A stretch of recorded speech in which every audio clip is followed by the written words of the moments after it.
This week, I have a story for you about an extraordinary family who wrote exquisite popular music in the era before pop came to equal inane, and at a time and in a place when, in a highly stratified and regulated society, all classes came together to relish finely crafted melodies and trip the light fantastic. The elegant tunes which my subject this week composed in prodigal profusion would dominate the world and get the crowned feet of Europe dancing. But the story begins in a rustic frame. Let me take you back to a clearing in the deep, dark woods of the Black Forest in the early 19th century, a setting fit for one of the gruesome tales of the Brothers Grimm, but where instead, in a simple country tavern, we find bratwurst, beer, music, and dancing to this kind of thing.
The Kreutermusikanten played that Ländler from Upper Bavaria. The Ländler was the rollicking rustic rootstock in three-quarter time from which the exotic cultivar of the elegant waltz would blossom and grow into a worldwide phenomenon. So how did the seeds of this swirling music, which would create a musical dynasty, get transported from the Black Forest to Vienna? Down the mighty blue Danube, of course. The many ships that plied the river before the railways usurped their role would, as a matter of pride, have a musician or two on board to entertain the paying passengers. These on-deck orchestras were generally made up of a couple of fiddlers, a zither player, double bass, an accordion, and, presumably on the more upmarket boats, there might be a newfangled clarinet. Once the boats had docked in Vienna, the musicians could pick up a little extra money playing in the taverns along the riverfront. Some of the dances they brought, with their jumps in the air, would have seemed too crude and rustic to the fashionable Viennese.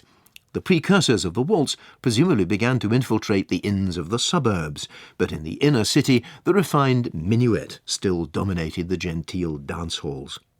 But things began to change after the surrender of the city to Napoleon and his subsequent defeat and exile to Elba, while the parties to the alliance against him gathered at the Congress of Vienna. The festive assembly of crowned heads spent more time partying than they did discussing the future of Europe. One eminent delegate, asked how the Congress was going, answered, "It doesn't go, it dances." Night after night, dance-mad crowds filled Vienna's ballrooms, eager for the latest fashionable music. At one of the largest and most luxurious, the Sperl, supposedly so vast that one end was barely visible from the other, the enterprising Michael Palmer was in charge of the resident orchestra. Palmer, nearly always pleasantly drunk, began to introduce some of those three-quarter-time dances that the riverboat musicians had brought to the country inns. There was more than a hint of scandal about these dances, with their gliding, supple steps and constant turning, which required the partners to copy the old country trick of embracing one another. One of the fiddle players in Palmer's band was the teenage Johann Strauss I, sitting alongside his roommate, the young Josef Lanner. Before long, these young bucks branched out on their own, getting gigs at the Black Buck Inn. Johann turned his hand to writing the odd tune for their new band, music that was only marginally more refined than what had come down the river a few years before. This, composed when he was 20, became known as the first Strauss waltz. It's performed here with authentic orchestration and period style by Camerata Casovia.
Johann Strauss I's Opus 1, the Tauberlin Waltz, in an authentic performance by the Camerata Kassovia, conducted by Christian Pollack.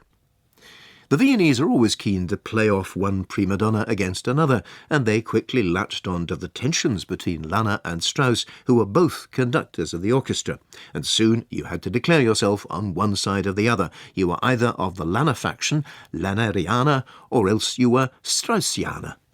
There was an inevitable clash of temperaments with, reportedly, an actual on-stage fight, and the partnership came to a violent conclusion. The timing was terrible. A few weeks earlier, Strauss had discovered that his pretty dark-haired girlfriend, Anna, who'd been a permanent fixture in the front row of the audience whenever the band played, was pregnant.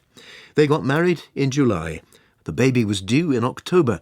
The bust-up with Lanner happened in September. So now, without a job, Strauss needed to earn some money. He began to get together his own orchestra. Clearly, with a wish to perpetuate his name, the baby, a boy born on the 25th of October 1825, was christened Johann. If Johann Sr. had known that his son's fame would come to surpass his own, he might not have chosen to saddle posterity with the perpetual chore of sorting out which of the Johann Strausses is the one in question. The new Strauss Orchestra made its debut at a relatively modest inn called the Two Pigeons.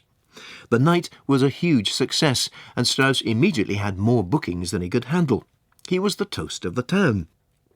In 1829, he finally got the big gig, back this time on the podium and not in the ranks in the Sperl ballroom. We have a great account from a journalist from Leipzig who was drawn by all he'd heard to see the modern hero of Austria, the Austrian Napoleon, as he called Strauss, and to hear the new waltzes that stir the blood like the bite of the tarantula. Strauss commands the wicked devils in our bodies, and he does it with waltzes. That is the modern way of swaying the senses.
waltz Johann Strauss I wrote to celebrate the ballroom, which witnessed some of his earliest glittering triumphs, Sperl's Festwalzer.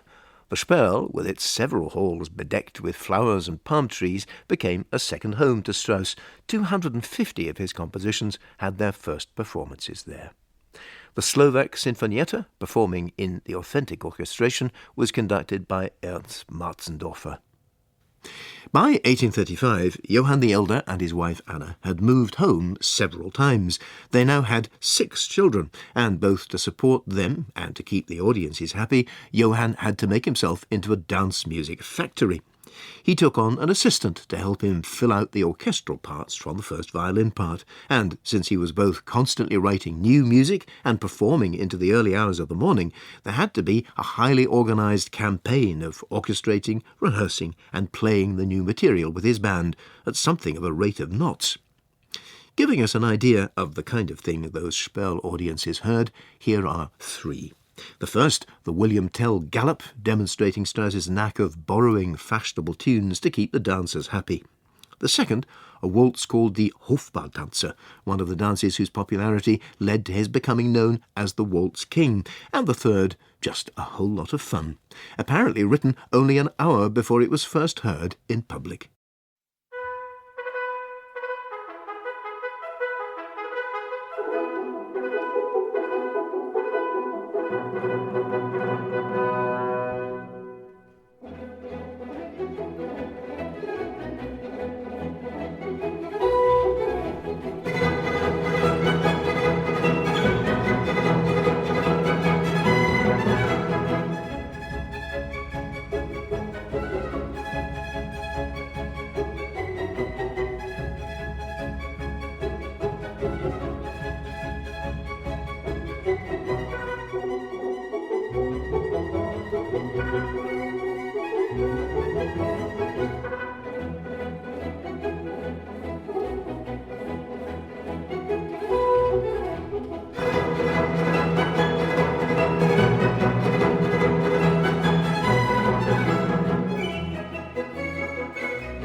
Ernst Marzendorfer conducted the Slovak Sinfonietta in those 3 dances by Johann Strauss the Elder.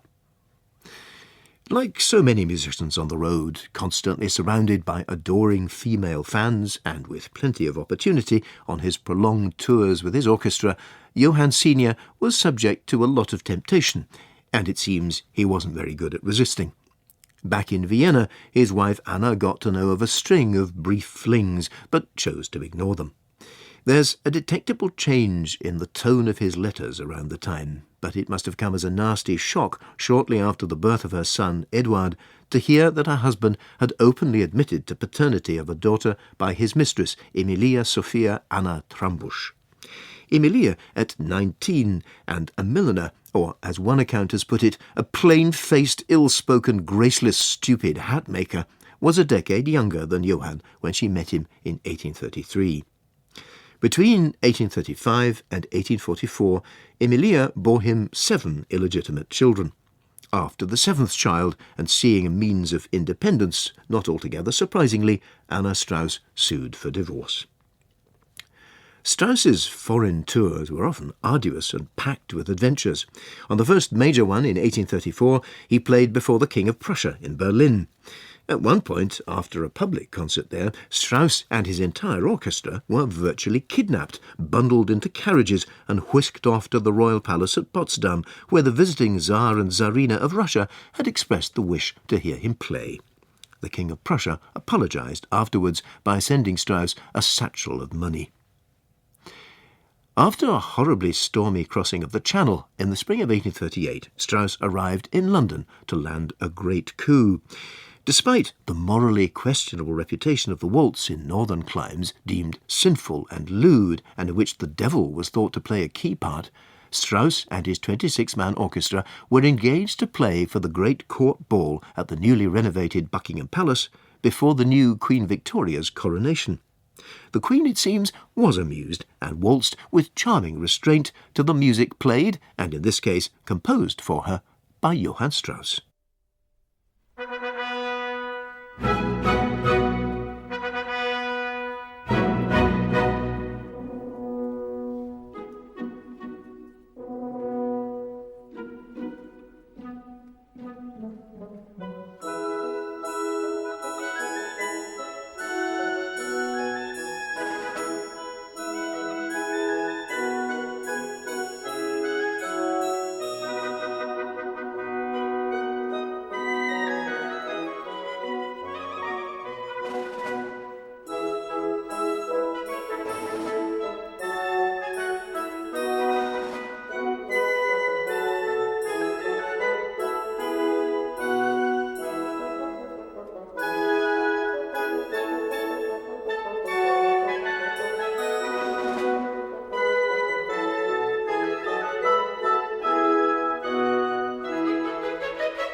This new set of waltzes very much admired by Her Majesty. So the Times reported of the pre-coronation ball where that music was heard for the first time. John Georgiadis conducted the London Symphony Orchestra in Johann Strauss I's Huldigung der Königin von Großbritannien, homage to Queen Victoria of Great Britain. The fact that the young Queen had deigned to dance to the music of Johann Strauss now made the waltz respectable. By the time Strauss's tour brought him and his orchestra to these islands, it had extended to 7 months. There were moments of rebellion on the part of the musicians, who began to suspect that Strauss intended never to return to Vienna. A low point came in Scotland, travelling in unheated coaches up to the axles in mud, when the entire orchestra had to get out repeatedly and lift the carriages when they got bogged down in the mire. By the time they reached Edinburgh, a fever had spread amongst them. A local doctor prescribed plenty of claret, nutmeg and ginger. Strauss battled on, racked by coughing fits, and after being given a massive dose of opium, almost died. When the tour moved on to Calais, he collapsed and fell into a coma. The trip was over. The orchestra returned to Vienna alone. Strauss, delirious most of the time, was eventually allowed to follow, travelling in a coach fitted with a bed and limping from hospital to hospital. Within sight of Vienna, the horses bolted and dashed the coach against a line of trees. Happily, Strauss was uninjured. Faithful Anna nursed her husband slowly back to health. As soon as he was fit enough, Strauss returned to the Sperl ballroom and the arms of Emilia. He never set foot in his own home again. Strauss was soon offering the Viennese a taste of some of the foreign flavours he'd picked up on his travels, introducing them to a new dance he'd learned in Paris, the quadrille.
Ernst Marzendorfer conducted the Slovak Sinfonietta in the Vienna Carnival Quadrille by Johann Strauss the Elder. Strauss was now at the peak of his powers, the undisputed waltz king, celebrated in the newspapers with all sorts of articles, cartoons and drawings. One shows a crowd of latecomers, umbrellas braced against pelting rain, running through the streets of Vienna to get to a ball at Die Goldene Birne ballroom.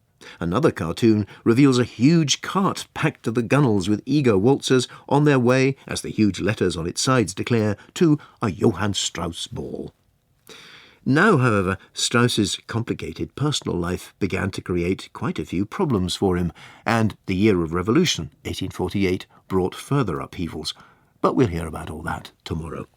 For today, I'll end with what is perhaps Strauss the Elder's crowning waltz, performed at the memorial for his old friend and rival Lange, who died on Good Friday, 1843.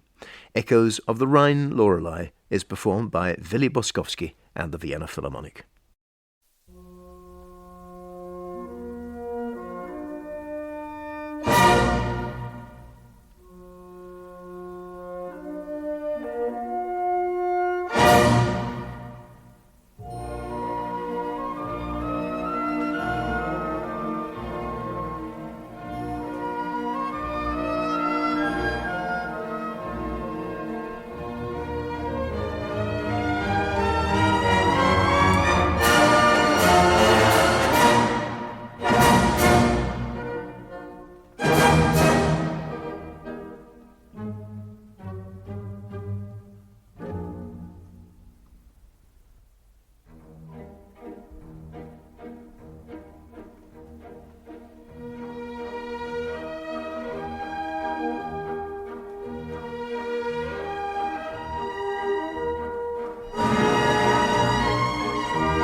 Willy Boskowski conducted the Vienna Philharmonic in Johann Strauss's waltz Lorelei Rheinklänge, Echoes of the Rhine Lorelei.